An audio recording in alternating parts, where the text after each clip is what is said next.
नमस्कार. कुंडली मंथन व भाग्योदय ज्योतिष शस्त्ररेखा वास्तू यांच्या ग्रुप तर्फे आज 1 तारखेला होणाऱ्या गुरुचं भ्रमण प्रत्येक राशीवर कसं असेल याच्यासाठी सूत्रवेते व्याख्यान देणार आहेत. आता सूत्रवेत्यांची ओळख सांगणं सर्वांना परिचित आहेतच. त्यांचे 2 पुस्तकं प्रसिद्ध झाली. तिसरं पुस्तक मेडिकल ऍस्ट्रॉलॉजी प्रसिद्धीच्या मार्गावर आहे. लवकरच प्रसिद्ध करतील त्याच्यासाठी मी त्यांना शुभेच्छा देतो. आणि आज अतिशय महत्वाचं व्याख्यान, गुरुचा गोचरीने होणारा बदल प्रत्येक राशीवर कसा असेल याचे व्याख्यानाचे ऐकण्यासाठी आम्ही आतुर झालेलो आहोत. सूत्रावेताई, तुमचं या ग्रुप मध्ये स्वागत आहे आणि तुमचं व्याख्यान तुम्ही सुरू करता. सगळ्यांना नमस्कार आणि शुभेच्छा. लवकरच गुरु बदल होणार आहे, ज्याची आपण आतुरतेने वाट पाहत आहोत. तर तो बदल आपल्या प्रत्येक राशीला कशी फळे देणार आहे ते आपण या आजच्या लेक्चरमध्ये पाहणार आहोत. तर बऱ्याच जणांना शंका असते की ही कशी पाहायची फळे, चंद्र राशीवरून की आपल्या राशीवरून, जी चालू राशी आहे लग्नावरून. तर याचं शंका समाधान मी एक तुम्हाला करणार आहे की प्रत्येक वेळेला प्रत्येक जणाची शंका असते. प्रत्येकाची राशी ही वेगवेगळी असते. तर लग्न मात्र 100मध्ये 90 लोकांचं सेम असतं. तर त्या लग्नावरून फळे आपल्याला पाहता येतील, म्हणजे त्याची अचूकता आपल्याला लगेच मिळते. पहिला भाग. आणि दुसरा भाग म्हणजे तुमच्या राशीला हा गुरु कितवा येणार आहे हे तुम्ही जर शोधलं तर त्यानुसार तुम्हाला ती फळे पाहता येतील. म्हणजे बघा, कर्क राशीमध्ये तो येणार आहे ना, म्हणजे कर्क राशीला पहिला, आणि त्यानुसार मग पुढे आपण आपली राशी कितवी आहे त्यानुसार याची फळे पाहायची. म्हणजे तुमचं शंका समाधान. बऱ्याच वेळेला प्रश्न असतं, तर आम्ही कसं बघायचं, लग्नावरून बघायचं की राशीवरून बघायचं, की तुम्ही दोन्ही प्रकारे बघू शकता. चंद्र राशीवरून तुम्ही तुमच्या राशीला कितवा आहे तो गुरु, तर हे पाहून तुम्हाला त्याची फळे मिळतील. त्याचबरोबर लग्न सोपं आहे. लग्न प्रत्येकाचं बदलणार नाहीये, तर लग्नावरून कशी मिळेल तर ती देखील आपल्याला पाहता येते. तर चला मग, गुरुचा कर्क राशीमध्ये आता प्रवेश करणार आहे. तर गुरु ग्रह हा आपल्याला माहिती आहे सर्वात मोठा ग्रह. आपल्या जीवनामध्ये गुरु हा महत्वाचा ग्रह समजला जातो. जन्माला आल्यानंतर आई वडील हे प्रथम गुरु असतात. त्यानंतर शालेय जीवनातील गुरु, आणि आयुष्य जगत असताना प्रत्येक कामासाठी कधी ना कधीतरी आपल्याला प्रत्यक्ष आणि अप्रत्यक्ष गुरु हे भेटतच असतात. तर त्यानुसार गुरु हा महत्वाचा ग्रह आहे. गुरुचे बळ सर्वांसाठी महत्वाचे असते. संतती, संपत्ती, वैवाहिक जीवन, आरोग्य, शिक्षण, करिअर यासाठी आपण गुरुची शुभ दृष्टी ही पाहतो. 5, 7, 9 ही दृष्टी, शुभ दृष्टी, गुरुची अमृत दृष्टी अशी समजली जाते. तर आपल्याला ह्या सर्व गोष्टी एक तज्ञ ज्योतिषी म्हणून सर्वांना माहिती आहेत. त्याचबरोबर गुरु म्हणजे काय, तर गुरु म्हणजे कम्युनिकेशन आहे. गुरु म्हणजे एक शिक्षण क्षेत्र आहे. गुरु म्हणजे धर्म आहे. धर्माचा कारक ग्रह गुरु समजला जातो. तर म्हणून गुरुचा हा बदल सर्वांना निश्चितच चांगली फळे देणार आहे. येत्या 2 जूनला मध्यरात्री हा 1:22 हा कर्क राशीमध्ये गुरु प्रवेश करणार आहे. या वर्षी आपण ह्या गुरुची अगोचर गती, अतिचार गती, त्यानंतर मागे येणारी गती म्हणजे मिथुन राशीमध्ये तो आला, त्यानंतर कर्क राशीत, परत मिथुन राशीत, या गोष्टी आपण अनुभवास आणलेल्या आहेत आपल्याला, आणि त्यानुसार त्याची फळे देखील अनुभवलेली आहेतच. तर साधारण कर्क राशीमध्ये 40 वर्षानंतर हा योग जुळून आलेला आहे. ज्येष्ठ अधिक महिन्यात हा गुरु बदल झालेला आहे. तो आपल्याला निश्चितच चांगली फळे देणार आहे. तर 1 जून रोजी उत्तर रात्री 1:50 हा गुरु कर्क राशीमध्ये प्रवेश करणार आहे. तर तो पंचांगानुसार मेष, धनु आणि सिंह या राशींना 4, 8, 12 हा गुरु येत असल्यामुळे तो लोहपादानी येणार आहे. तर लोहपादानी आल्यामुळे त्याच्या पीडा परिहार्थ जप, दान, पूजा ही निश्चितच आपल्याला करणे आवश्यक आहे. त्याचबरोबर कर्क, वृषभ, कुंभ, तुळा या राशींना गुरु अनुक्रमे 1, 3, 6, 10 येत असल्यामुळे त्यांनी देखील काही गुरुची जप, दान, पूजा ही करणे आवश्यक आहे. आता आपल्याला समजलं असेल आपल्या राशीला तो कसा आहे. त्याचबरोबर आणखीन राशीनुसार म्हणजे कर्क, धनु, कुंभ या राशींना तो सुवर्ण पादाने येणार आहे आणि ज्यावेळेला सुवर्ण पादाने येतो, तर त्यावेळेला मनामध्ये काहीशी हुरूर, चिंता, मन अस्वस्थ होणे या गोष्टी कदाचित राहण्याची शक्यता आहे. त्याचबरोबर मेष, सिंह, वृश्चिक या राशींना तो रौप्य पादाने येणार आहे आणि त्याची शुभफळे ही आपल्याला मिळणार आहे. ज्यावेळेला रौप्य पादाने येतो, तर त्यावेळेला ती शुभफळे देणारा तो गुरु असतो. त्यानंतर मिथुन, तुळा, मीन या राशींना तो ताम्रपादाने येणार आहे. ताम्रपादाने आलेला गुरु हा चांगला समजला जातो. त्यामुळे तुम्हाला आर्थिकदृष्ट्या श्रीप्राप्ती अशी त्याची फळे आहेत. आर्थिकदृष्ट्या निश्चितच तुम्हाला चांगले बदल या ताम्रपादामुळे येणार असल्यामुळे मिथुन, तुळा, मीन राशींना दिसणार आहेत. त्याचबरोबर वृषभ, कन्या, मकर यांना लोहपादाने येणार आहे. आणि ज्या वेळेला लोहपादाने गुरु येतो, तर त्यावेळेला थोडे कष्टातून यश अशी त्याची फळे असतात. तर गुरुचे हे कर्क राशीतील गोचर वैदिक ज्योतिषानुसार हे भ्रमण हे महत्त्वाचे समजले जाणार आहे. का? तर कर्क ही गुरुची राशी आहे आणि कर्क या गुरुच्या जलतत्वाच्या राशीमध्ये हा आपल्याला माहिती आहे, गुरु हा कर्क राशीमध्ये उच्च होताना दिसतो. आणि त्याचे 12 राशीवर विशेष असे बदल निश्चितच होणार आहेत. तर गुरु म्हणजे काय? तर सत्सद्विवेक बुद्धी, गुरु म्हणजे ज्ञान, गुरु म्हणजे धर्म, गुरु म्हणजे संपत्ती, संतती, गुरु म्हणजे संरक्षण, गुरु म्हणजे अध्यात्म, गुरु म्हणजे शिक्षण, गुरु म्हणजे विस्तार करण्याची सर्वोच्च शक्ती, असे ह्या गुरुग्रहाबाबत वर्णन केलेले आहे. प्रत्येकाला आयुष्यामध्ये मार्गदर्शनासाठी गुरुची आवश्यकता असतेच आणि वेगवेगळ्या रूपामध्ये हे गुरु आपल्याला निश्चितच मदत करताना दिसतात आणि तो बदल जो आहे तो प्रगतीपरच नेहमी असतो. तर गुरुची अशुभ फळे मिळतील असं थोडंसं कमी आपल्याला दिसून येतं. कर्क राशीतील गुरु हा 5 अंशावर ज्यावेळेला असतो, तर त्यावेळेला तो उच्च समजला जातो. त्यामुळे धर्म, अध्यात्म, न्याय, नैतिकता या सर्व गोष्टींचे चांगले लाभ आपल्याला सध्याच्या काळामध्ये मिळणार आहेत. आर्थिक पुनर्बांधणी ही सुरू होणार आहे. शिक्षण, संशोधन, तंत्रज्ञान यामध्ये चांगली प्रगती आपल्याला निश्चितच पाहायला मिळणार आहे. त्याचबरोबर कुटुंब व्यवस्था, भावनिक सुरक्षितता यावर देखील गुरुचे लक्ष राहणार आहे आणि त्याची चांगली फळे तो आपल्याला देणार आहे. तर कर्क राशी ही चंद्राची राशी आहे. त्यामुळे त्याचा डायरेक्ट अंमल आपल्या मनावर देखील आपल्याला पाहायला मिळणार आहे. कारण काय तर कर्क राशी ही संवेदनाशील राशी आहे, भावनाप्रधान राशी आहे. त्यामुळे आपल्या भारत देशाबरोबरच इतर देशामध्ये जे काही राष्ट्रवाद, सीमा प्रश्न हे जे काही चालू आहे, त्यामुळं थोडंसं मानसिक संवेदनाशीलता या गोष्टी आपल्याला निश्चितच पाहायला मिळणार आहे.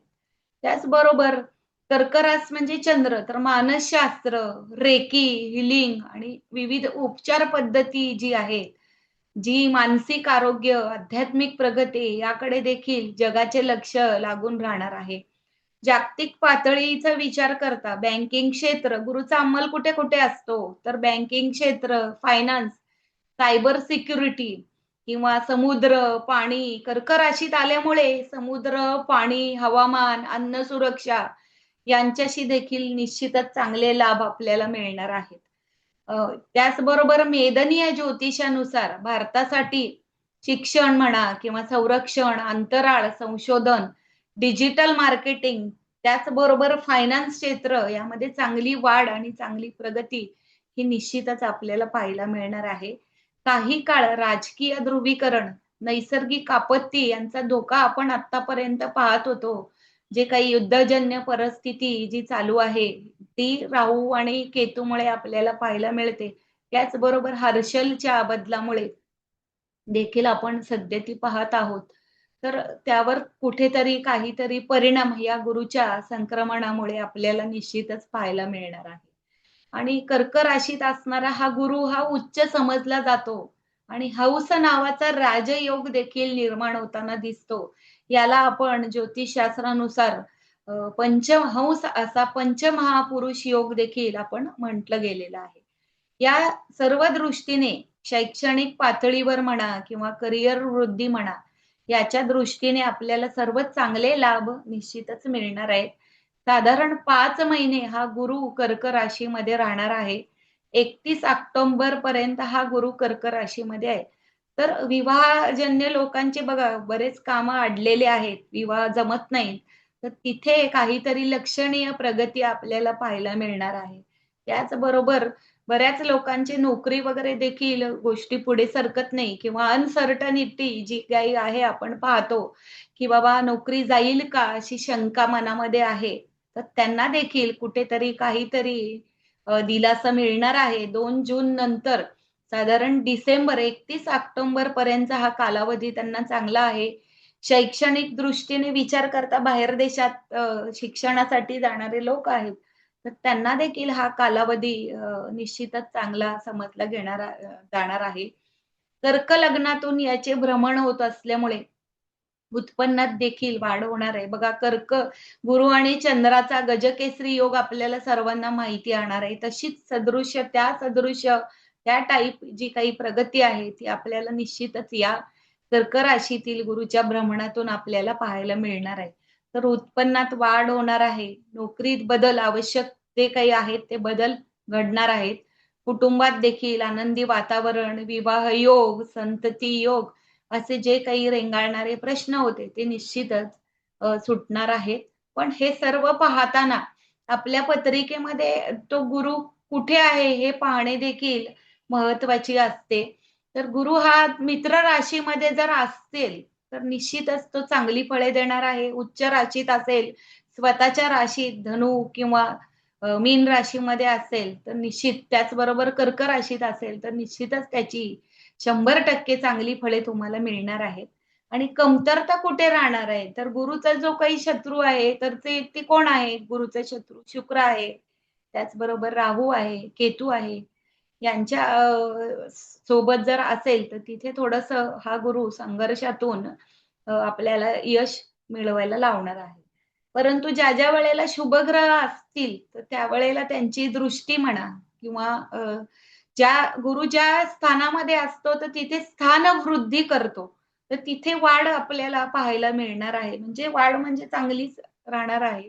पण बऱ्याच वेळेला कर्क राशीत असणारा हा गुरु कॅन्सरजन्य परिस्थिती देखील देण्याची शक्यता आहे. कारण जी गुरुची ऊर्जा आहे ना, तर ती बरीच मोठी आहे. तर बघा एखाद्या मंदिरामध्ये वगैरे जर आपण जातो ना, तर तिथे ती पॉझिटिव्ह ऊर्जा घेण्याची प्रत्येकाची क्षमता वेगवेगळी असते आणि आपण कधी समोरून देवाचं दर्शन घेऊ नये. कारण ती जी काही पॉझिटिव्ह ऊर्जा आहे, तर ती सहन करण्याची ताकद आपल्यामध्ये नसते. तर बऱ्याच वेळेला आपण तिरपं असं दर्शन घेतो किंवा मंदिराबाहेर तो ध्वजस्तंभ जो असतो, तर तो प्रत्येक ठिकाणी आपल्याला हा निश्चितच पाहायला मिळतो. म्हणूनच जर तुमच्या पत्रिकेमध्ये गुरु चांगला आहे, तर आणि अंकशास्त्रानुसार देखील तुमचा अंक गुरुच्या अंडर येतो, 3 अंक गुरुच्या अंडर येतो. तर तुमच्या मोबाईलमध्ये देखील 3 अंक एकापेक्षा जास्त असणे, तर कुठलाही ग्रह असू दे, शुभग्रह असू दे, पापग्रह असू दे, एकापेक्षा जास्त ऊर्जा ही सहन करण्याची ताकद, ती पेलवण्याची ताकद बऱ्याच वेळेला आपण कमी पडतो. तर त्यावेळेला अशी कॅन्सरजन्य परिस्थिती आता तुम्ही म्हणाल, की गुरु चांगला शुभग्रह असून देखील कॅन्सरसाठी तो का गृहीत धरला जातो? तर हे त्याच्या मागचं कारण आहे, की ती ऊर्जा आपल्याला सहन होत नाही. आपली तेवढी कॅपॅसिटी नसते, तेवढी सहनशीलता नसते. तर त्यावेळेला गुरुचीही काही प्रमाणात अशुभ फळे आपल्याला पाहायला मिळतात. गुरु हा वृद्धी करणारा ग्रह आहे. मग जिथे जास्त ऊर्जा आहे, तर तिथे वाढ होणार आणि कॅन्सर देखील पेशींची वाढ होणे. आपल्याच शरीरातील तो काही व्हायरस नाहीये, तो काही हे नाहीये कुठला जीवाणू, किटाणू नाहीये. पण आपल्याच शरीरातील असंबंध वाढ, अतिरिक्त वाढ ही कॅन्सरसाठी ही महत्त्वाची असते. तर थोडंसं विषयांतर होतंय, परत येते ह्याच्यामध्ये. तर कर्क लग्नातून याचं भ्रमण होत असल्यामुळे नोकरीत देखील विशेष लाभ, विशेष बदल हे मिळणार आहेत. गेलेली नोकरी आपल्याला त्याच्यापेक्षा चांगली होणार आहे. त्याच्यासाठी चांगले लाभ आपल्याला मिळणार आहेत आणि बऱ्याच कालावधीपासून रखडलेले जे काही प्रश्न आहेत, तर ते आपल्याला निश्चितच सुटणार आहेत. तर आता राशीनुसार आपल्याला त्याची कशी फळे मिळणार आहेत, तर ते पाहूया. तर मेष राशीला हा गुरु चतुर्थातून येणार आहे. तर मेष राशी किंवा मेष लग्न आता तुम्हाला मी सांगितलं राशी बघायची की लग्न बघायचं, तर ते तुम्ही आता अ, तुम्हाला समजलंच असेल. तर इथे आपण लग्नानुसार फळे आपण त्या ग्रहाची पाहूयात. तर मेष लग्नाला हा चतुर्थ स्थानातून येणार आहे आणि चतुर्थ स्थान हे मातेचं स्थान आहे, सर्व सुखांचं स्थान आहे. त्याचबरोबर स्थावर प्रॉपर्टी, मालमत्ता, वडिलोपार्जित प्रॉपर्टी याच्यासाठी हे चतुर्थ स्थान महत्वाचं आहे.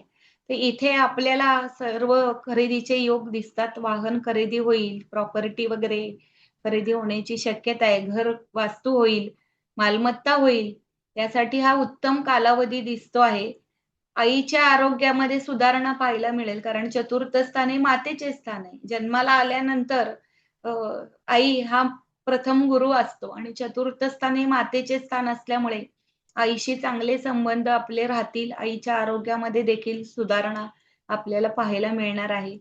नवीन घर घेण्याचे योग देखील येतील. मानसिक स्थैर्य मिळणार आहे. मनाचे समाधान जे काही म्हणतो, तर ते सर्व मेष राशीला जरी 7.5 सुरू आहे, तरी या गुरुच्या चतुर्थातील भ्रमणामुळे त्यांना मानसिक स्थैर्य, मानसिक समाधान या गोष्टी आपल्याला मिळणार आहेत. आणि गुरुची दशम स्थानावर दृष्टी आहे, तर 7वी दृष्टी प्रत्येक ग्रहाची दृष्टी 7वी दृष्टी ही महत्त्वाची समजली जाते. तर इथे गुरुची 5, 7, 9 अशी दृष्टी आपण पाहतो. ते फळे आपल्याला देताना दिसतात. तर इथे वर्क फ्रॉम होम जे लोक करतायत किंवा रिअल इस्टेट नोकरीत रिअल इस्टेट नोकरीत इथे चांगले लाभ त्यांना मिळणार आहेत. नोकरीमध्ये प्रगती, प्रगतीपर बदल, बढती, बदली या दृष्टीने चांगले लाभ आपल्याला मिळणार आहेत. तर चतुर्थ स्थान मातेचं आहे आणि त्याच्या समोरचं स्थान ते पित्याचं आहे आणि कर्माचं देखील आहे दशम स्थान. तर इथे नोकरीत देखील चांगले लाभ आपल्याला मिळणार आहेत. जरी 7.5 सुरू असले तरी आपल्याला नोकरीत चांगले बदल हा गुरु करून देणार आहे. त्याचबरोबर वृषभ राशीला 3ऱ्या स्थानातून हा बदल आपल्याला पाहायला मिळणार आहे. तर 3ऱ्या स्थानातून गुरु येणार आहे. तर तृतीय स्थान आपल्याला माहिती आहे, महत्वाकांक्षा, पराक्रम, आपले भावंडांचे हे देखील स्थान समजले गेलेले आहे.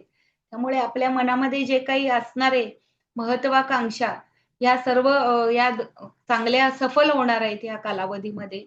वृषभ राशी ही शुक्राची राशी आहे आणि शुक्राच्या राशीमध्ये येणारा गुरु हा निश्चितच चांगले बदल देणार आहे. मार्केटिंग मॅनेजमेंट गुरु आणि शुक्र ज्या वेळेला 2 गुरु एकत्र येतात ना, तर त्यावेळेला निश्चितच मार्केटिंग मॅनेजमेंट म्हणा किंवा digital marketing, communication, IT, computer असे जे टेक्निकल क्षेत्र आहे ना, तर तिथे चांगले लाभ, चांगले बदल निश्चितच होताना दिसतात.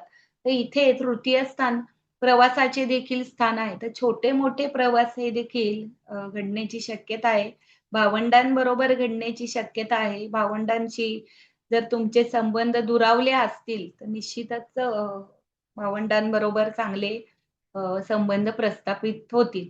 या गुरुची भाग्यावर दृष्टी आहे. भाग्यस्थान आपल्याला माहिती आहे. तर आपलं जे काही पूर्वजन्मातील पूर्वसंचित जे काही आपण घेऊन आलेलो आहे, तर ते भाग्यस्थानावरून समजतं.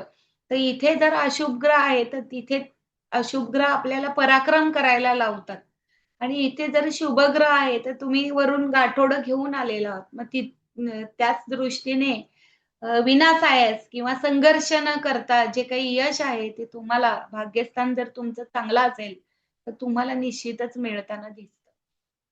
तर इथे भाग्यस्थानावर आलेल्या या गुरुच्या दृष्टीमुळे परदेशातील शिक्षणाचे योग हे निश्चितच येणार आहेत, जे आत्तापर्यंत पुढे सरकत नव्हते किंवा एकंदरीत जे लढाई वगैरे जी चाललेली आहे जागतिक लेव्हलवर, तर त्याचा विचार करता ऑस्ट्रेलिया, न्यूझीलंड, नेदरलँड इथे जाण्याचे चांगले योग आपल्याला दिसून येतात. यूएस, यूकेमध्ये थोडंसं लोकांनी टाळावं कारण एकंदर जी युद्धजन्य परिस्थिती किंवा जे काही ट्रम्पचे नियम लागू आहेत, तर त्या दृष्टीने बाकीच्या ठिकाणी लोकांनी जरूर प्रयत्न करावा. तर निश्चितच त्यांना चांगले योग चांगले यश मिळण्याच्या दृष्टीने चांगले लाभ आहेत. आता पुढची राशी मिथुन राशी. तर मिथुन राशी ही बुधाची राशी असते. वायुतत्वाची ही राशी आहे. चंचल स्वभाव यांचा आपल्याला पाहायला मिळतो. तर मिथुन राशी ही जास्त बडबड करणारा स्वभाव आहे. त्रिदोष राशी ही आपल्याला पाहायला मिळते आणि बऱ्याच गोष्टी एकाच वेळेला शिकण्याचा कल या मिथुन राशीकडे आपल्याला पाहायला मिळतं. तर ह्या मिथुन राशीला द्वितीय स्थानातून गुरुचे भ्रमण आहे. बुध जरी गुरुला शत्रू मानत असला, तरी बुध शिक्षणाच्या दृष्टीने बुध आणि गुरु हे 2 ग्रह महत्त्वाचे समजले जातात.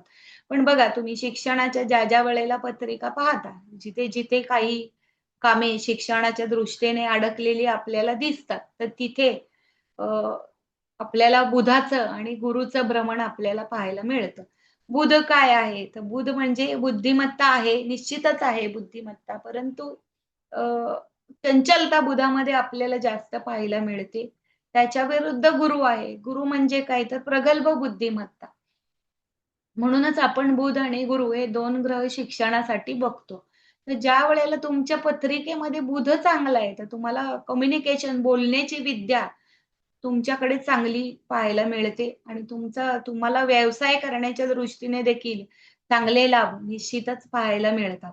पण तुमच्या पत्रिकेमध्ये बुधाचं बळ कमी आहे आणि गुरु चांगला आहे, तर तिथे तुम्ही धार्मिक गोष्टी आहेत, तर ज्या गोष्टी प्रगल्भतेकडे येतात, तर तिथे तुम्हाला गुरुची भूमिका ही महत्त्वाची असते. तर ज्यावेळेला शिक्षणाचा विचार ज्यावेळेला करतो, तर त्यावेळेला आपण बुध म्हणजे काय चंचल, तर तुम्ही एकदा वाचून तुम्हाला जमणार नाही. परीक्षा ज्यावेळेला असते, तर 3-3 वेळा वाचायला आपल्याला हा बुध लावणार आहे. तरच तुम्हाला लक्षात राहील आणि मग त्याची फळे तुम्हाला चांगली मिळतील. परंतु ज्यावेळेला गुरु चांगला आहे ना, तर तुमची एकदा वाचल्यानंतर एकपाटी लोक ज्यावेळेला आपण म्हणतो, तर ते एकपाटी लोक हे गुरु चांगला असतो, तर तिथे एकपाटी लोक आपल्याला पाहायला मिळतात. तर तुम्हाला आता बुध आणि गुरूचा हा संबंध समजून आलेला आहे. परंतु दोन्ही ग्रह तेवढ्याच ताकदीचे आणि तेवढेच महत्त्वाचे आहेत.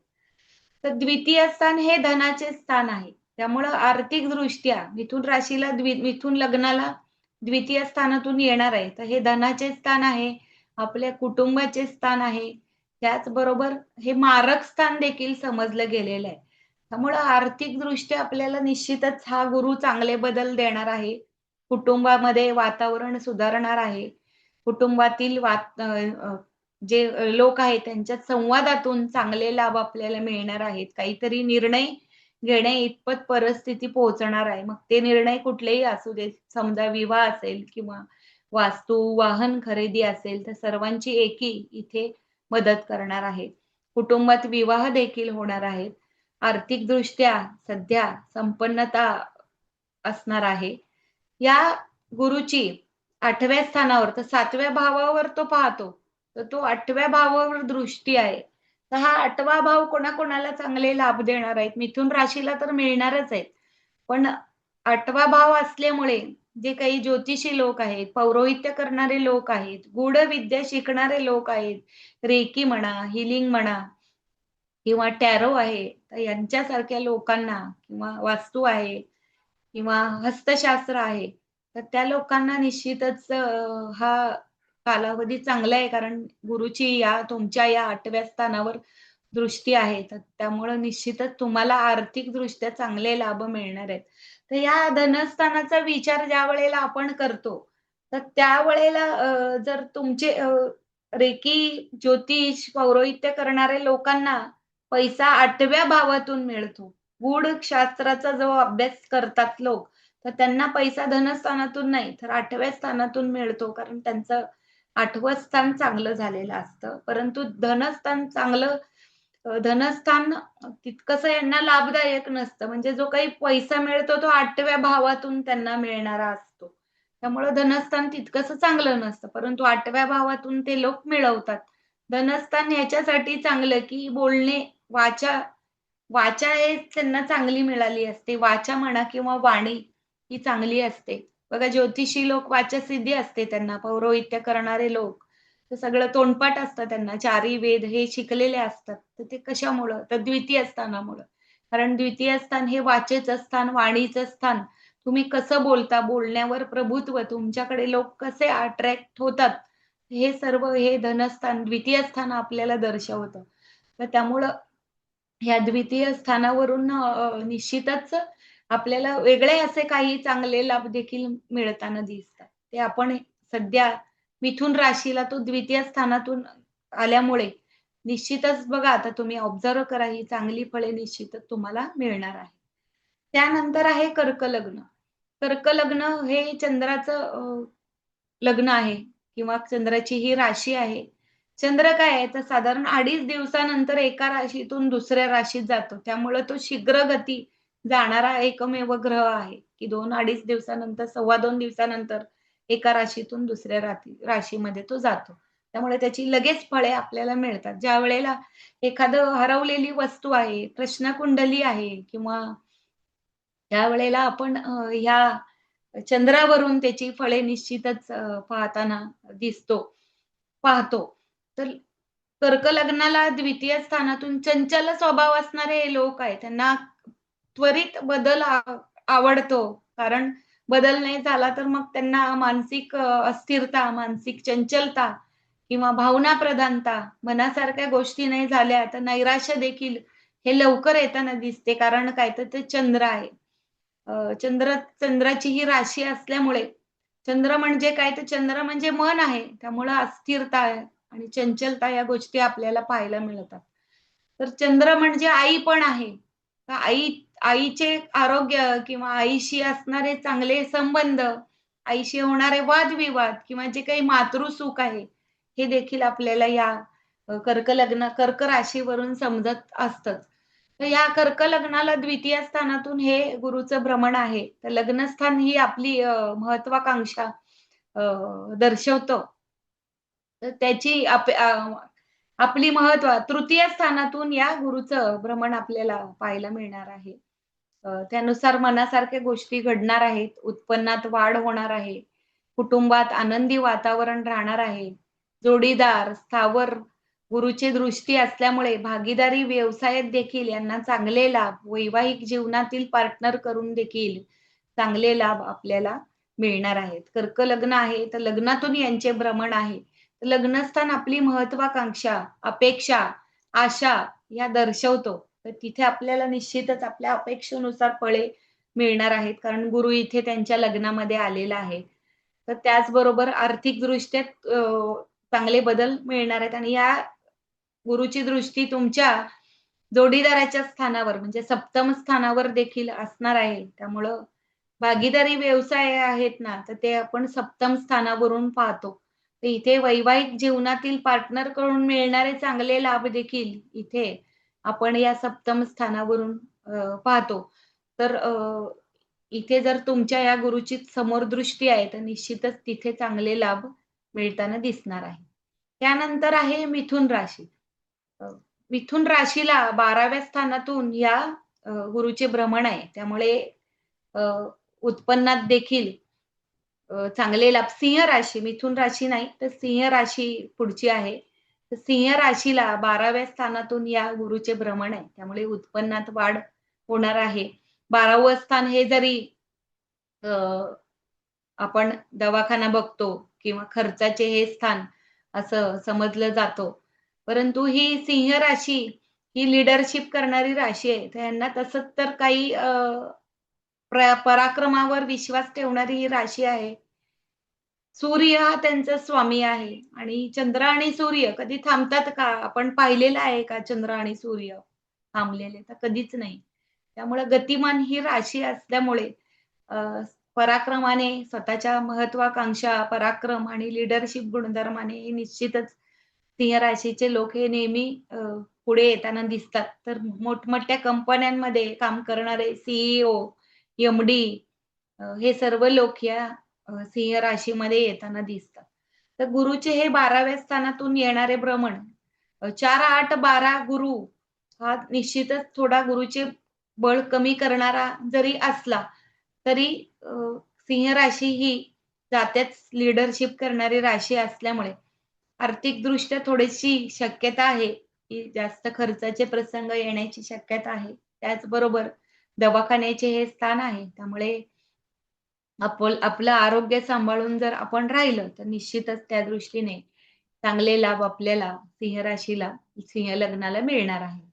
दवाखाना, हॉस्पिटल असा व्यवसाय करणारे लोक देखील आपल्याला पाहायला मिळतात. तर डॉक्टर म्हणा किंवा नर्स म्हणा किंवा जी काही फार्मसी म्हणा किंवा ब्लडशी संबंधित काम करणारे लोक, तर यांना या दृष्टीने आर्थिक चांगले लाभ मिळणार आहेत. कारण 12व्या स्थानाशी संबंधित त्यांचा व्यवसाय आहे. तर तिथे हा गुरु चांगले लाभ आपल्याला देणार आहे. त्याचबरोबर 12वे स्थान हे परदेशाशी संबंधित स्थान देखील आपण समजतो. त्यामुळे बाहेर देशात सिंह राशीचे, सिंह लग्नाचे जे काही लोक आहेत, बाहेर देशामध्ये जाण्यासाठी त्यांना गुरुबळ चांगले मिळणार आहे. तर त्यामुळे त्यांनी उच्च शिक्षणासाठी यावर्षी डिसेंबरपर्यंत जरूर प्रयत्न करावा. निश्चितच त्यामध्ये चांगले बदल हे त्यांना पाहायला मिळताना दिसतात. तर त्यानंतर आहे कन्या राशी. कन्या राशीला लाभस्थानातून या गुरुचे भ्रमण आहे. कन्या राशी बुधाची ही राशी समजली जाते. तर कन्या राशी म्हणजे अ, मिथुन राशी आणि कन्या राशी. तर मिथुन राशी ही वायू तत्वाची आहे, त्यामुळे चंचलता जास्त पाहायला मिळते त्यांच्याकडे. कन्या राशी आहे ही पृथ्वी तत्वाची आहे. बुधाचीच राशी आहे, परंतु पृथ्वी तत्वाची आहे. त्यामुळे एखाद्या गोष्टीला धरून ठेवून राहणे किंवा एखादी गोष्ट हातात घेतली, तर ती पूर्णत्वाला नेणे, या गोष्टी आपल्याला कन्या राशीकडे चांगले पाहायला मिळतात. अभ्यासू राशी दोन्ही आहेत, परंतु मिथुन आणि कन्या या राशीचा विचार करता मिथुन राशी हातात काम घेईल आणि अर्धवट एक एक अर्धवट कंटाळा आला, तर ती निश्चित सोडून देईल आणि मग पुढे जाण्याचा प्रयत्न घेईल किंवा दुसरा विषय घेईल. अशी थोडी चंचलता आपल्याला मिथुनीकडे पाहायला मिळेल. पण कन्या राशी तशी नाहीये. तर हे हातात घेतलेले काम ते पूर्णत्वाला नेणे, हे कन्या राशीकडे आपल्याला गुणधर्म पाहायला मिळणार आहे. तर त्यांचे लाभस्थानातून या गुरुचे भ्रमण आपल्याला कन्या राशीला पाहायला मिळणार आहे. तर लाभस्थान आपल्याला माहिती आहे, सर्व वडिलोपार्जित प्रॉपर्टी, वास्तू, वाहन, आर्थिक संपन्नता यासाठी लाभस्थान आपण पाहतो. त्याचबरोबर एखादा आजार आला, तर त्या दृष्टीने जर गुरु लाभस्थानाची दृष्टी किंवा जर तो लाभेश कुठे आहे आणि त्याची दृष्टी या 6, 8, 12 वर आहे, तर निश्चितच आपण एखादा दुर्धर कॅन्सर सारखा जरी आजार झाला, तरी निश्चितच त्यातून तो वाचणारा मनुष्य राहणार आहे. कारण काय? तर लाभेशाची दृष्टी त्यांच्या या रोगस्थानावर ही राहणार आहे. त्यामुळं लाभस्थान हे महत्वाचं. आपल्याला सर्व प्रकारचे लाभ कसे मिळणार आहेत? संघर्षातून यश आहे, की सहज सुलभ यश आपल्याला आहे? तर ह्या गोष्टी या लाभस्थानावरून आपण पाहतो. तर त्यामुळे लाभस्थान आपल्याला प्रॉपर्टी, वाहन, वास्तू खरेदी देणार आहे. संततीचा लाभ देखील महत्त्वाचा असतो आयुष्यामध्ये. त्याचबरोबर जोडीदाराचा लाभ देखील महत्त्वाचा असतो. हे सर्व प्रकारचे लोक आपण या लाभस्थानावरून पाहणार आहे आणि त्याची चांगली फळे निश्चितच आपल्याला मिळणार आहेत. नोकरदारांना नोकरी, प्रमोशन, बढती, बदली या गोष्टी निश्चितच पाहायला मिळतील. वाहन खरेदीचे योग येतील. प्रॉपर्टीमध्ये इन्व्हेस्ट करण्याच्या दृष्टीने चांगले योग आपल्याला किंवा एखादी चांगली प्रॉपर्टी घेण्याच्या दृष्टीने देखील चांगले योग आपल्याला येणार आहेत. चांगले लाभ कन्या राशीला, कन्या लग्नाला मिळणार आहे. आणि या गुरुची पंचम स्थानावर दृष्टी असल्यामुळे शैक्षणिक पंचम स्थान काय आहे? तर शिक्षण आहे. पंचम स्थान संतती आहे. पंचम स्थान प्रेम आहे. तर या दृष्टीने सर्व चांगले लाभ आपल्याला मिळणार आहेत. विद्यार्थ्यांना शिक्षणासाठी विशेषतः उच्च शिक्षणासाठी जर प्रयत्न करत असाल, तर निश्चितच चांगले लाभ हे आपल्याला या कन्या राशीतील येणाऱ्या गुरुच्या गोचरमुळे मिळणार आहेत. प्रेम प्रकरणात देखील चांगल्या संधी मिळणार आहेत. रखडलेले जे काही विवाह आहेत, ते विवाह होण्याच्या दृष्टीने देखील चांगले लाभ आपल्याला मिळणार आहेत. त्यानंतर आहे तुळा राशी. तुळा राशी ही शुक्राची राशी समजली जाते. तर तुळा राशीला दशम स्थानातून या गुरुचे भ्रमण आहे. शुक्राची आता तुळा राशी आणि वृषभ राशी यामध्ये देखील आपण जसा मिथुन आणि कन्येचा भाग बघितला तसाच तुळा राशी आणि वृषभ राशीचा आपल्याला बदल पाहायला मिळतो. तर कसं आहे, वृषभ राशी ही पृथ्वी तत्वाची आहे. त्यामुळं हातात घेतलेले काम हे शेवटपर्यंत पूर्ण करणे असा कल आपल्याला वृषभ राशीला पाहायला मिळतो. आणि तुळा राशी ही वायू तत्वाची राशी आहे. त्यामुळं थोडीशी चंचलता, अस्थिरता ह्या गोष्टी आपल्याला निश्चितच तुळा राशीला पाहायला मिळणार आहेत. परंतु तूळ म्हणजे काय आहे? तर तूळ म्हणजे तुला, न्याय आहे. तर या गोष्टी तुळा राशीकडे आपल्याला जास्त करून पाहायला मिळेल. तर दशम स्थानातून येणारे हे गुरुचे भ्रमण निश्चितच तुम्हाला चांगले लाभ देणार आहे. तर हे दशम स्थान म्हणजे काय? तर नोकरी आहे, व्यवसाय आहे. आपल्या वडिलांचे हे स्थान आहे. तर तिथे नोकरीमध्ये चांगले लाभ मिळायला काहीच हरकत नाही, कारण गुरु आहे. मार्केटिंग मॅनेजमेंट ज्यावेळेला गुरु आणि शुक्र युती येते किंवा त्या राशीमध्ये येतो गुरु, शुक्राच्या राशीमध्ये, तर तिथे मार्केटिंग मॅनेजमेंट या क्षेत्रामध्ये चांगले लाभ आपल्याला पाहायला मिळतात. त्याचबरोबर वरिष्ठांची मर्जी देखील संपादन होणार आहे. अडकलेले प्रमोशन, अडकलेली बढती, बदल हे सगळे मार्गी लागणार आहेत. या गुरुची तुमच्या चतुर्थ स्थानावर दृष्टी येणार आहे. तर पूर्ण 7व्या स्थानावर येणारी दृष्टी पूर्ण 100% फळे देणारी असते. तर घरातून जे लोक बघा, चतुर्थ स्थान म्हणजे काय? तर घर आहे आपलं. जिथे जो सुकून आपण आपल्याला मिळतो, जी शांती किंवा समाधान जे घरातून मिळते, तर ते चतुर्थ स्थान आपल्याला दर्शवतं. घरातून काम करणाऱ्या लोकांना चांगले लाभ मिळणार आहेत किंवा ज्यांना इच्छा आहे घरातून आपल्याला जर काम केलं, तर आपले बरेच प्रश्न सुटतील. तर त्यांच्या मनासारख्या गोष्टी या कालावधीत होणार आहेत. आईचे आरोग्य देखील चांगले राहणार आहे. मातृसुख चांगले मिळणार आहे. त्यानंतर आहे वृश्चिक राशी. तर वृश्चिक राशी ही मंगळाची राशी समजली जाते.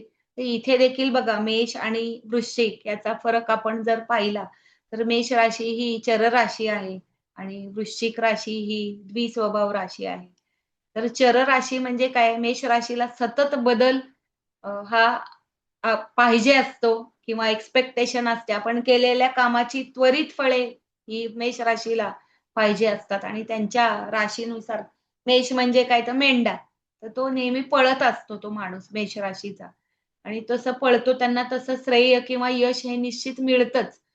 त्याच्या कंपेअर वृश्चिक राशी ही जलतत्वाची राशी आहे. तर पाणी बघा खळखळ, अ, कधी खळखळ वाहतं, तर कधी संत वाहतं. या गोष्टी आपल्याला निश्चित वृश्चिक राशीमध्ये पाहायला मिळतात. तर तसेच अनुभव देखील आयुष्यामध्ये येताना दिसतात. तर ही शांतपणे काम करणारी वृश्चिक राशी आहे. जलतत्वाची राशी, चंचलता जरी जास्त असली, तरी वृश्चिक राशी म्हणजे काय? तर विंचू आहे. तर विंचवाकडे आपल्याला चिकाटी ही पाहायला मिळते. त्यामुळे हातात घेतलेले काम हे निश्चितच पूर्ण करून सोडणार असे व्यक्ती म्हणजे काय? तर वृश्चिक राशी किंवा वृश्चिक लग्न. तर नवम स्थानातून या गुरुचे भ्रमण येणार आहे. नवम स्थान हे भाग्याचे स्थान आपण समजलं जातो. तर नवम स्थान म्हणजे काय? तर पूर्वसंचित जे आपण घेऊन आलेलो आहे मागच्या जन्मातील. तर सगळ्या बऱ्या वाईट, चांगल्या आणि वाईट या दोन्ही गोष्टी आपण घेऊन येतो. चांगल्या गोष्टी असेल तर निश्चितच इथे तुम्हाला आराम आहे. पण वाईट गोष्टी जर असतील तर त्याच्यावर आपल्याला काम करायचंय. त्यासाठी आपला जन्म आहे. तर या गोष्टी आपल्याला या भाग्यस्थानावरून समजतात. तर तुम्ही कसं कुठल्या प्रकारचं प्रारब्ध घेऊन आलात, हे आपल्याला या भाग्यस्थानावरून समजतं. तर हे स्थान धार्मिक दृष्ट्या महत्त्वाचे आहे. तर तुमची जी काही आराध्य देवता आहे, ही पंचम स्थान आणि नवम स्थानावरून समजते. बघा तुमच्या पंचम स्थानी समजा सिंह राशी आहे, तर तिथे तुम्ही नकळत-नकळत सूर्याची उपासना ही करतच असता. तुम्हाला ह्या गोष्टी सांगायला लागत नाहीत. त्याचबरोबर तुम्ही जर नवम स्थानाशी, कारण धर्माचे हे स्थान आहे, तर नवम स्थानाशी संबंधित जर उपासना केली, पंचमाबरोबर नवम स्थानाशी देखील उपासना केली, तर तिथे समजा मंगळाची राशी आहे किंवा केतू आहे, तर त्यावेळेला तुम्ही गणपतीची उपासना ही कळत-नकळत, म्हणजे ते काही मागच्या जन्मीचं तुम्ही घेऊन आलेलं आहे. तुम्हाला ते करायचंय आणि ते तुम्हाला माहीत आहे. तर त्या गोष्टी तुम्ही करतच असता. तर हे नवम स्थानाची महत्त्वाची हे आहे, गोष्ट आहे. तर ती उपासना तुम्ही करता आणि ती करत-करत ती पूर्णत्वाला आणता या जन्मामध्ये. तर ज्यांच्या पत्रिकेमध्ये केतू किंवा मंगळ आहे, तर त्यांनी निश्चितच गणपतीची उपासना करावी. ज्यांच्या पत्रिकेमध्ये बुधाच्या राशी आहे, तर त्यांनी रामरक्षा, विष्णू सहस्त्रनाम, विठ्ठलाची उपासना करावी. ज्यांच्या पत्रिकेमध्ये चंद्र आहे, चंद्राची राशी आहे कर्क राशी, त्यांनी शिव उपासना करावी. ज्यांच्या पत्रिकेमध्ये रवीची राशी आहे, त्यांनी सूर्याची उपासना करावी. विष्णूची उपासना करावी.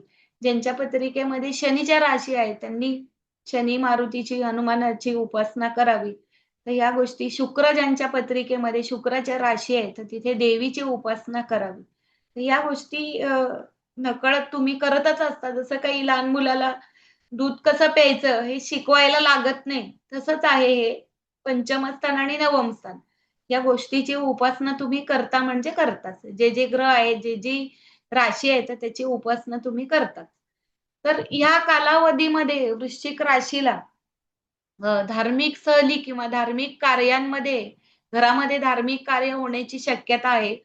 गुरुची भेट होण्याची शक्यता आहे. गुरुचा आशीर्वाद देखील प्राप्त होणार आहे. नवम स्थान हे उच्च शिक्षणासाठी महत्त्वाचे समजले जाते. त्यामुळे परदेशातील शिक्षणाच्या संधी ह्या उपलब्ध होणार आहेत. त्याचा जरूर फायदा तुम्ही घ्यावा. जोपर्यंत डिसेंबरपर्यंत हा गुरु तुमच्या राशीला चांगला आहे, तर तोपर्यंत तुम्ही निश्चितच प्रयत्न करावेत. तुम्हाला सहजासहजी यश मिळणार आहे. उच्च शिक्षणासाठी बाहेर देशात जाण्याचे योग देखील आपल्याला पाहायला मिळतात. तर ज्या वेळेला नवम स्थानाचा संबंध 12व्या स्थानाशी किंवा तुमच्या लग्न स्थानाशी येतो ना, तर त्यावेळेला परदेशात सेटलमेंट होण्याच्या दृष्टीने चांगले योग आपल्याला पाहायला मिळतात. तर तसे योग आपल्या पत्रिकेत आहेत का ते देखील तुम्ही पहा. तर ह्या गुरुची कुठे दृष्टी आहे? तर ह्या गुरुची तृतीय स्थानावर दृष्टी आहे. त्यामुळे छोटे-मोठे प्रवास होणार. आता तुम्हाला समजलं असेल प्रवास कुठे होणार? तर धार्मिक कार्य, धार्मिक क्षेत्र, धार्मिक सहली इथे होणार आहे. त्याच वेळेला तुम्हाला गुरुचा आशीर्वाद देखील प्राप्त होणार आहे. त्यावेळेला तुम्ही धार्मिक ठिकाणी जाणार तर तिथे अध्यात्माची प्रगती निश्चितच होणार आहे तुम्हाला. त्याचबरोबर धनु राशी आहे. पुढची राशी धनु राशी. धनु राशी ही गुरुची स्वतःची राशी आहे. तर गुरुच्या या राशीला 8व्या स्थानातून गुरुचे भ्रमण आहे. तर 8वे स्थान बघा आध्यात्मिकदृष्ट्या तुम्हाला सांगितलं 8व्या स्थानाचं चांगलं वर्णन मी तुम्हाला सांगितलं. प्रत्येक स्थान हे काही ना काहीतरी चांगल्या गोष्टी देखील दर्शवत असतं. प्रत्येक वेळेला 6, 8, 12 आहेत म्हणून ती वाईट आहेत असं नाही. 8व्या स्थानाची संबंधित दशा ज्यावेळेला असतात तर एक नवीन मनुष्य आपल्या समोर येताना दिसतो. 8वे स्थान देखील पूर्वसंचित दर्शवतं, प्रारब्ध दर्शवतं. अध्यात्मासाठी महत्त्वाचे हे स्थान आहे. आध्यात्मिक प्रगती करण्यासाठी हे स्थान महत्त्वाचे आहे. तर हे स्थान बघा वैद्यकीय क्षेत्र तुम्हाला मगाशी सांगितल्याप्रमाणे पौरोहित्य करणारे लोक, ज्योतिषी लोक, त्याचबरोबर वैद्यकीय व्यवसाय करणारे लोक, मेडिकलशी संबंधित काम करणारे लोक यांना इथून पैसा मिळतो 8व्या स्थानातून. त्यांना चांगले लाभ देणार आहे.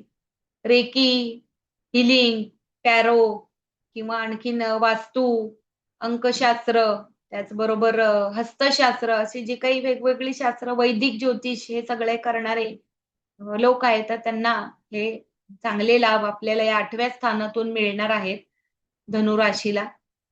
आणि या अ, गुरुचा द्वितीय स्थानावर या गुरुची दृष्टी येते बघा इथे बरोबर तुम्हाला धनस्थान पैशा पैशाच्या स्थानावर दृष्टी आहे. त्यामुळे आर्थिक संपन्नता आपल्याला मिळणार आहे. कुटुंबात नवीन पाहुण्याचे आगमन होणार आहे. लग्नाचे योग देखील आपल्याला या कालावधीमध्ये विवाहाचे योग देखील दिसतात. अ, साधारण रखडलेले जे काही विवाह आहेत, तर ऑक्टोबरपर्यंत त्यांना चांगले योग आहेत, तर त्यांनी जरूर प्रयत्न करावा. त्यानंतर आहे मकर राशी. मकर राशी ही शनीची राशी आहे. पण इथे बघा मकर आणि कुंभ त्याच पद्धतीने आपल्याला अनुभव येतो. मकर ही पृथ्वी तत्वाची राशी आहे आणि कुंभ ही वायू तत्वाची राशी आहे. मकर राशीला शनीची चांगली फळे मिळतात. हातात घेतलेल्या गोष्टी ह्या पूर्ण करण्याचा कल हा मकर राशीकडे आहे. कुंभ राशी ही जरी बौद्धिक राशी असली, बुद्धिमान राशी आहे, परंतु वायुतत्वाची राशी असल्यामुळे चंचलता हा गुणधर्मामुळे कुठेतरी काहीतरी थोडीशी मागे-पुढे ही चढाओढ आपल्याला मकर कुंभेत ही पाहायला मिळणार असते. तर मकर राशीला सप्तमातून या गुरुचे भ्रमण आहे. 7वे स्थान भागीदारी व्यवसायातील पार्टनरचे हे स्थान आपण समजतो. त्याचबरोबर वैवाहिक जीवनातील जोडीदाराचे देखील स्थान आहे. त्यामुळे भागीदारी व्यवसाय करणाऱ्यांना निश्चितच चांगले लाभ आपल्याला मिळणार आहेत. जोडीदाराबरोबर आनंदाचे प्रसंग आयुष्यामध्ये हे निश्चितच येणार आहेत. या गुरुची लग्नस्थानावर दृष्टी आहे बघा. लग्नस्थानावर दृष्टी आहे तर तुमची महत्वाकांक्षा वाढवणार, आशा, अपेक्षा त्या पूर्ण करण्याचा कल राहील आणि त्या निश्चितच पूर्ण होतील. तेवढ्याच दृष्टीने लागणारा जो काही प्रयत्न आहे, जे काही एफर्ट आहेत ते आपण करणार आहे. त्यामुळे मकर राशीला सध्या थोडी चांगली फळे या कालावधीमध्ये आपल्याला निश्चितच पाहायला मिळणार आहे. त्याचबरोबर कुंभ राशी. कुंभ राशी ही वायू तत्वाची राशी आहे. 6व्या स्थानातून या गुरुचे भ्रमण आहे. तर 6वे स्थान हे रोगाचे स्थान समजले गेलेले आहे. कुंभ राशी वायू तत्वाची बुद्धिमत्ता चांगली असणारी राशी आपण म्हणतो. बुद्धिमान लोक असतात कुंभ राशीवर जन्मतात ते. परंतु चंचलता हा गुणधर्म आहे. त्यामुळे कुठेतरी थोडीशी खीळ पडते त्यांच्या ज्या रुटीन याच्यामध्ये. तर तिथे कुंभ राशीला 6व्या स्थानातून हा गुरु येणार आहे. 6वे स्थान आपल्याला सांभाळायचे आहे. तर 6वे स्थान काय आहे? तर रोगाचे स्थान आहे. त्यामुळे आरोग्याची काळजी या कुंभ राशीच्या किंवा कुंभ लग्नाच्या लोकांनी निश्चितच घ्यावी. आता कुंभ राशी आहे आणि गुरु तिथे आलेला आहे. कुंभ म्हणजे वायू, तर वातजन्य विकार आणि गुरु म्हणजे काय? तर पोटाचे विकार. गुरूचा अंमल कुठे असतो? तर लिव्हर. लिव्हरवर गुरूचा अंमल असतो. अ, विस्तार करणे, पचनाशी जे संबंधित पॅनक्रियाज, लिव्हरमधील जे काही टिश्यू आहे, तर तिथे हा गुरूचा अंमल आपल्याला पाहायला मिळतो. त्यामुळे पोटाची काळजी घ्यावी, पोटाचे आरोग्य सांभाळावे. कावीळसारखे आजार आपल्याला या गुरूच्या ह्याच्यामुळे पाहायला मिळतात. त्याचबरोबर मधुमेहासारखे जे काही आजार आहेत, ते देखील होण्याची शक्यता आहे. जलतत्वाच्या या राशीमध्ये आलेला आहे गुरु तुम्हाला आधीच सांगितलं, की कॅन्सरजन्य योग देखील आपल्याला पाहायला मिळतील विविध प्रकारचे. त्यानंतर कावीळ, लिव्हरशी संबंधित आजार, मधुमेह या दृष्टीने ह्या कुंभ राशीच्या लोकांनी, कुंभ लग्नाच्या लोकांनी काळजी घेणे आवश्यक आहे. परंतु याची फळे सर्वांनाच मिळतील का? तर नाही. तर तुमच्या पत्रिकेमध्ये तो गुरु कुठे बसलेला आहे, त्यानुसार तुम्ही याची फळे घ्यायची आहेत. तर 6वे स्थान हे शत्रूचे देखील स्थान आहे. त्यामुळे शत्रूच्या कपट कारवाया वाढण्याची शक्यता आहे. तुम्हाला सजग राहून त्यांना तोंड द्यावे लागेल. जास्तीत जास्त जलतत्वाच्या राशीतील हे गुरुचे भ्रमण आहे. त्यामुळे कर्करोग हे आपल्याला जास्त करून पाहायला मिळतील. बऱ्याच वेळेला अचानक येणारे जसं काही कोलन कॅन्सर आहे, नवीन-नवीन आजार हे आपल्याला पाहायला या कालावधीत मिळणार आहेत आपल्याला आणि एक धडधाकट चालणारा मनुष्य 3rd स्टेजच्या कॅन्सरमध्ये अचानक गेलेला याची शक्यता देखील आपल्याला या कालावधीत पाहायला मिळणार आहे. तर या गुरुची 12व्या स्थानावर दृष्टी आहे, तर तिथे दवाखाना आपल्याला पाहायला मिळतो. वारंवार दवाखान्यात जायचे योग, वारंवार औषध घेण्याचे योग. त्यानुसार आपण योग्य आहार, व्यायाम हे जर केले, तर त्यानुसार निश्चितच चांगले लाभ आपल्याला मिळणार आहेत. मीन राशीतील हा गुरु पंचम स्थानातून भ्रमण करणार आहे आणि पंचम स्थान इथे चांगली फळे गुरुच्या शुभ दृष्टीमुळे आपल्याला पाहायला मिळणार आहेत. मीन राशीला. 5वे स्थान विद्येचे आहे, शिक्षणाचे आहे. तर तिथे शिक्षणाच्या दृष्टीने चांगले लाभ मिळणार आहेत. मनासारख्या गोष्टी मिळतील. विद्यार्थ्यांना कुठली साईड घेऊ, तर तिथे त्यांचा ठाम निर्णय होणार आहे, की मी इथे टेक्निकल क्षेत्र जाईल आणि तिथे त्यांना त्यानुसार फळे मिळणार आहेत. त्याचबरोबर संततीचे देखील हे स्थान आहे. संततीचे आगमन देखील घरामध्ये होण्याची शक्यता आहे मीन राशीला. वडिलोपार्जित प्रॉपर्टी मिळण्याच्या दृष्टीने देखील चांगले लाभ या मीन राशीला आपल्याला पाहायला मिळणार आहेत. आणि या गुरुची लाभस्थानावर दृष्टी आहे. तर बघा लाभस्थानावर ज्यावेळेला दृष्टी, अमृत दृष्टी, गुरुची दृष्टी म्हणजे काय? तर अमृत दृष्टी आहे. सर्व प्रकारचे चांगले लाभ, स्थावर प्रॉपर्टी, वाहन खरेदी, वास्तू खरेदी, जागा खरेदी या सगळ्या गोष्टी आपल्याला या कालावधीत मिळणार आहेत. संततीचा लाभ देखील होणार आहे. वैवाहिक जीवनातील जोडीदार देखील मिळण्याची शक्यता आहे. कारण सर्व प्रकारचे जे चांगले लाभ आहेत, ते सर्व लाभ आपल्याला या लाभस्थानावरून समजतात. तर असं हे गुरुचं भ्रमण आहे.